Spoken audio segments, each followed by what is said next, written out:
ವೀಕ್ಷಕರೇ ನಮಸ್ಕಾರ. BN ಟಿವಿಗೆ ಸ್ವಾಗತ. ವೀಕ್ಷಕರೇ, ಪ್ರಸಿದ್ಧವಾದಂತಹ ಸ್ಥಳಗಳಲ್ಲಿ ಆಂಜನಾದ್ರಿ ಬೆಟ್ಟವೂ ಕೂಡ ಒಂದಾಗಿದೆ. ಆಂಜನಾದ್ರಿ ಬೆಟ್ಟವನ್ನ ಹನುಮಂತನ ಜನ್ಮಸ್ಥಳವೆಂದು ಪರಿಗಣಿಸಲಾಗಿದೆ. ಆಂಜನೇಯನಿಗೆ ಗೌರವವಾಗಿ ಈ ಸುಂದರವಾದ ಹನುಮಾನ್ ದೇವಾಲಯವನ್ನ ನಿರ್ಮಿಸಲಾಗಿದೆ. ಈ ದೇವಾಲಯವು ಆಂಜನಾದ್ರಿ ಬೆಟ್ಟದ ಮೇಲಿದೆ.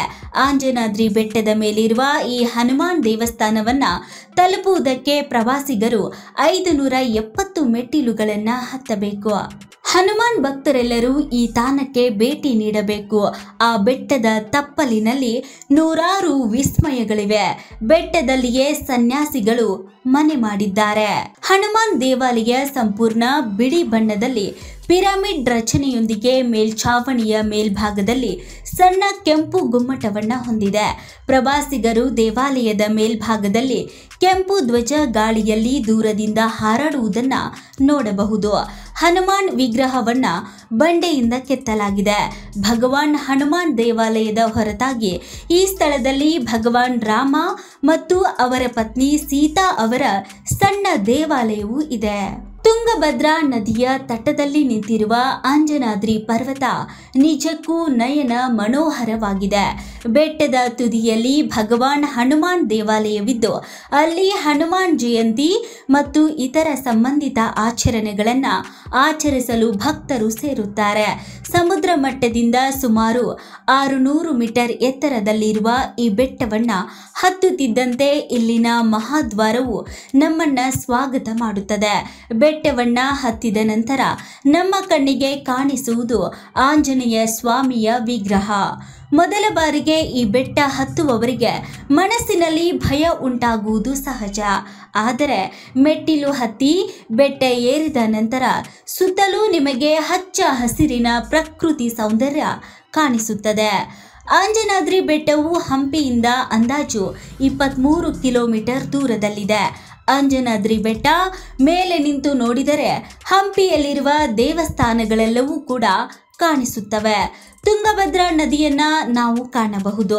ಆಂಜನಾದ್ರಿಯ ಆಂಜನೇಯ ಗುಡಿಯು ಬಹಳ ಹಳೆಯ ಹಾಗೂ ಚಿಕ್ಕದಾದಂತಹ ಕಲ್ಲಿನ ದೇವಸ್ಥಾನವಾಗಿದೆ.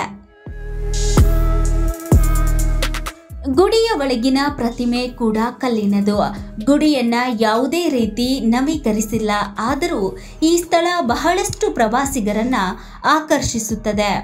ಸೂರ್ಯಾಸ್ತದ ವೀಕ್ಷಣೆಗಾಗಿ ಪಾಶ್ಚಾತ್ಯ ಪ್ರವಾಸಿಗರಲ್ಲಿ ಆಂಜನಾದ್ರಿ ಜನಪ್ರಿಯವಾಗಿದೆ. ಬೆಟ್ಟದ ಮೇಲಿನಿಂದ ಕೆಳಗಿನ ನೋಟವು ಅದ್ಭುತವಾಗಿ ಗೋಚರಿಸುತ್ತದೆ.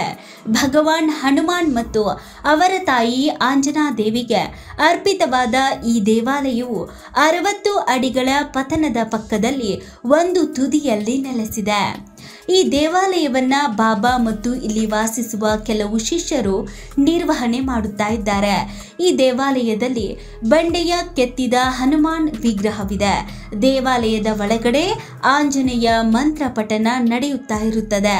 ಇದು ಕೇಳಲು ಹಿತಕರವಾಗಿರುತ್ತದೆ. ಸುಂದರವಾದ ಸ್ಥಳವು ಮಂಕಿ ಕಿಂಗ್ಡಮ್ ಕಿಷ್ಕಿಂಧದ ತಾಣವಾಗಿದೆ. ಇದು ರಾಮಾಯಣದ ಮಹಾಕಾವ್ಯದ ಪ್ರಮುಖ ಭಾಗವಾಗಿದೆ. ಆಂಜನೇಯ ಎಂಬುದು ಹನುಮನ ಮತ್ತೊಂದು ಹೆಸರು, ಏಕೆಂದರೆ ಅವನ ತಾಯಿಯ ಹೆಸರು ಅಂಜನೇಯ. ಅದಕ್ಕಾಗಿಯೇ ಬೆಟ್ಟವನ್ನ ಆಂಜನೇಯ ಅಥವಾ ಅಂಜನಾದ್ರಿ ಎಂದು ಕರೆಯಲಾಗುತ್ತದೆ. ರಾಮಾಯಣದ ಮಹಾಕಾವ್ಯದಲ್ಲಿ ಉಲ್ಲೇಖಿಸಿರುವ ಪ್ರಕಾರ ಅಂಜನಾದ್ರಿ ಬೆಟ್ಟವನ್ನ ಹನುಮಂತನ ಜನ್ಮಸ್ಥಳವೆಂದು ಪರಿಗಣಿಸಲಾಗಿದೆ. ಹಿಂದೂ ಧರ್ಮದ ಪ್ರಕಾರ ಹನುಮಂತನು ಅಂಜನಾಳಿಗೆ ಜನಿಸಿದನು.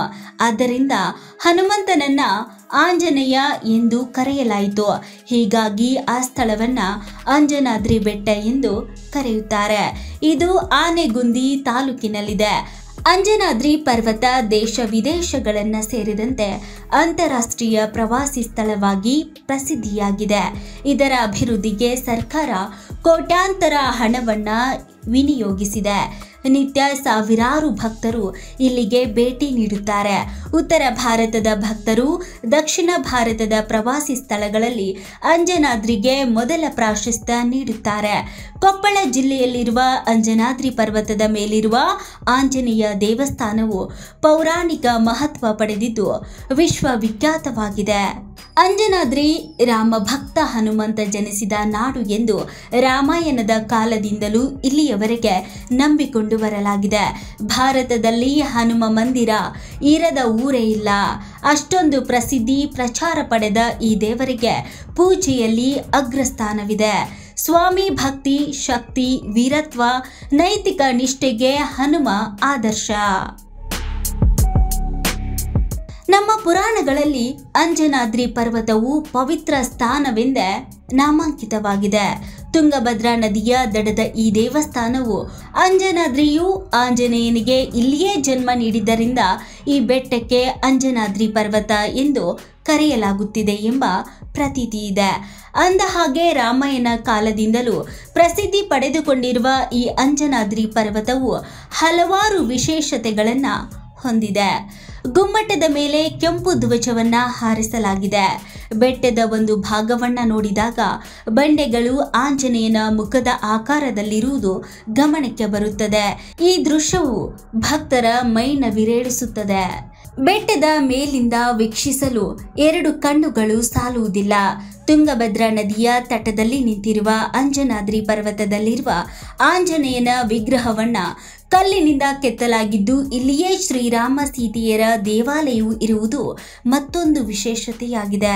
ಇನ್ನು ಬೆಟ್ಟದಲ್ಲಿಯೇ ಹಲವು ಸನ್ಯಾಸಿಗಳು ಮನೆ ಮಾಡಿಕೊಂಡು ವಾಸ ಮಾಡುತ್ತಾ ಇದ್ದಾರೆ. ಪ್ರಮುಖವಾಗಿ ಉತ್ತರ ಭಾರತೀಯರು ಇಲ್ಲಿಗೆ ಹೆಚ್ಚಿನ ಸಂಖ್ಯೆಯಲ್ಲಿ ಆಗಮಿಸುತ್ತಾರೆ. ಇನ್ನು ಈ ಪರ್ವತದಲ್ಲಿ ಅನೇಕ ಔಷಧೀಯ ಗುಣಗಳುಳ್ಳ ಗಿಡಮೂಲಿಕೆಗಳಿವೆ. ಬೆಟ್ಟದ ಮೇಲಿನಿಂದ ಒಮ್ಮೆ ಸುತ್ತಲೂ ವೀಕ್ಷಣೆ ಮಾಡಿದರೆ ಹಂಪಿಯ ದೇವಾಲಯಗಳೆಲ್ಲವೂ ಕೂಡ ಸುಂದರವಾಗಿ ನಮಗೆ ಕಾಣಿಸುತ್ತವೆ.